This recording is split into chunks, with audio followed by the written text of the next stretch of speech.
ఏపీలో ఎన్నికలు దగ్గర పడుతున్న నేపథ్యంలో పొలిటికల్ హీట్ రోజు రోజుకి బాగా పెరిగిపోతోంది. మరికొద్ది నెలల్లోనే ఎన్నికలు జరగనుండటంతో ప్రతిపక్ష పార్టీ ఎలాగైనా ఈసారి అధికారంలోకి రావడానికి అడ్డదారులు తొక్కుతోంది.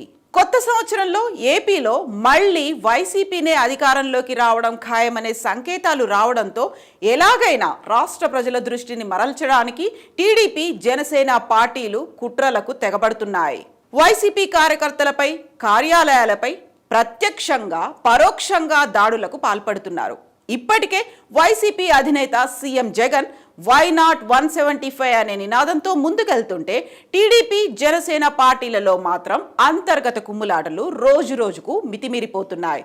దీంతో ఆయా పార్టీల అధినేతలైన చంద్రబాబు, పవన్ కళ్యాణ్ వైసీపీని దెబ్బతీసేందుకు కొత్త దారిని ఎంచుకున్నారు. టీడీపీ, జనసేన కూటమితో వైసీపీని ఓడిస్తామని చంద్రబాబు అండ్ టీం ప్రకటనలు చేస్తున్నా ప్రజల్లో మాత్రం అంతగా స్పందన రావడం లేదు. పైగా రాష్ట్రంలో వైసీపీ సర్కార్ ప్రవేశపెట్టిన సంక్షేమ పథకాలు ఆ పార్టీలకు నిద్ర లేకుండా చేస్తున్నాయి. రాష్ట్రంలో అన్ని వర్గాల ప్రజలకు సీఎం జగన్ అమలు చేస్తున్న సంక్షేమ పథకాల ఫలాలు అందుతున్నాయి. ఇక్కడ విచిత్రం ఏంటంటే టీడీపీ, జనసేన పార్టీలకు సంబంధించిన కార్యకర్తలకు కూడా ఆ ఫలాలు అంతే సమానంగా అందడంతో చేతిలో టీడీపీ, జనసేన జెండాలు పట్టుకున్న గుండెల్లో మాత్రం జగన్ పేరు కొట్టుకుంటోంది. ఈ విషయాన్ని ఇప్పటికే సోషల్ మీడియాలో చాలా మంది పవన్ కళ్యాణ్ ఫ్యాన్స్, చంద్రబాబు అభిమానులు బహిరంగంగానే చెప్తున్నారు. ఇక 2024 ఎన్నికల్లో గెలుపే టార్గెట్గా టీడీపీ పడరాని పాటలు పడుతోంది. అటు తెలుగుదేశం పార్టీ ఎన్నికలకు సమాయత్తం అవుతూనే వైఎస్ఆర్సీపీని గద్దెదించడమే లక్ష్యంగా పొత్తు ప్రయత్నాలను కూడా వేగవంతం చేస్తోంది.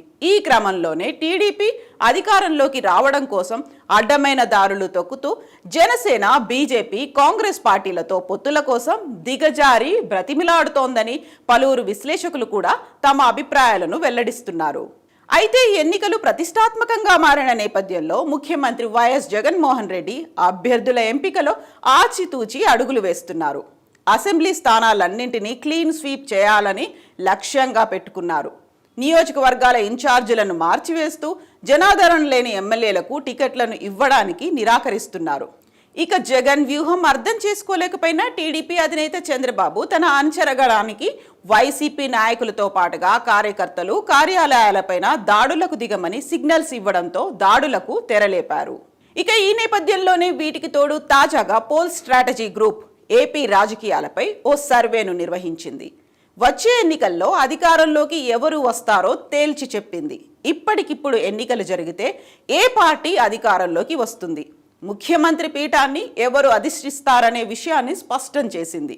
ఆ సర్వే రిపోర్ట్ ప్రకారం చూస్తే మళ్లీ వైసీపీ అధికారంలోకి రావడం ఖాయమని తేల్చేసింది. ఇప్పటికిప్పుడు ఎన్నికలు జరిగితే వైసీపీకి పడే ఓట్ల శాతం 49 నుంచి 48.5% మేర ఓట్ల తేడాతో వైసీపీ మళ్లీ ప్రభుత్వాన్ని ఏర్పాటు చేస్తుందని స్పష్టం చేసింది. వరుసగా రెండోసారి కూడా ముఖ్యమంత్రిగా వైఎస్ జగన్ ప్రమాణ స్వీకారం చేస్తారని పేర్కొంది. దీంతో టీడీపీకి ఓటమి భయం ఎక్కువై ఏం చేయాలో అర్థం కాక నీచ రాజకీయాలకు నాంది పలుకుతున్నారు. రాష్ట్రంలో వైసీపీ పాలనా విధానంపై సర్వేలో 56% జగన్ పరిపాలనను మెచ్చుకుంటున్నారనే విషయం టీడీపీ, జనసేన పార్టీలకు మింగుడు పడడం లేదు. జగన్ పాలన బాగుందంటూ, జగన్ ప్రవేశపెట్టిన సంక్షేమ పథకాలు అద్భుతంగా ఉన్నాయంటూ ప్రశంసించే వారి శాతం ఎక్కువగా నమోదు కావడంతో ఆ పార్టీలకు గెలుపు తలనొప్పిగా మారిందని చెప్పుకోవచ్చు. ఈ నేపథ్యంలోనే గుంటూరు వెస్ట్ నియోజకవర్గంలో తెలుగుదేశం, జనసేన కార్యకర్తలు రెచ్చిపోయారు. మంత్రి విడుదల రజనీ కార్యాలయంపై టీడీపీ, జనసేన కార్యకర్తలు దాడికి తెగబడ్డారు. ఆఫీసు అద్దాలు ధ్వంసం చేసి ఫ్లెక్సీలను చించేశారు. న్యూ ఇయర్ సందర్భంగా మంత్రి విడుదల రజనీ వైసీపీ నూతన కార్యాలయాన్ని ప్రారంభించాలనుకున్నారు. సీఎం జగన్ నియోజకవర్గాల ఇన్ఛార్జీలను మార్చిన తర్వాత తొలి కార్యాలయం ప్రారంభించాలని మంత్రి విడుదల రజనీ అనుకున్నారు.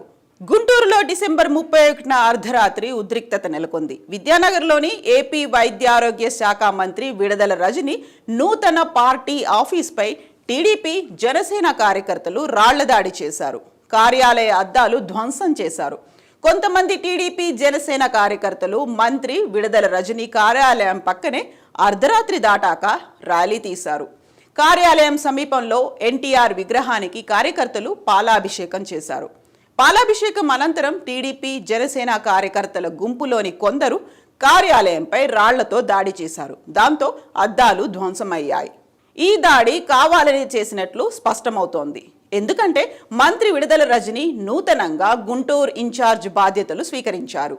కార్యాలయ ఓపెనింగ్ కూడా ఏర్పాట్లు చేసుకున్నారు. తెల్లవారితే పార్టీ ఆఫీస్ ప్రారంభోత్సవం కాగా అర్ధరాత్రి టీడీపీ జనసేన పార్టీ కార్యకర్తలు దాడి చేయడం వెనుక ఎవరున్నారో అర్థమవుతోంది.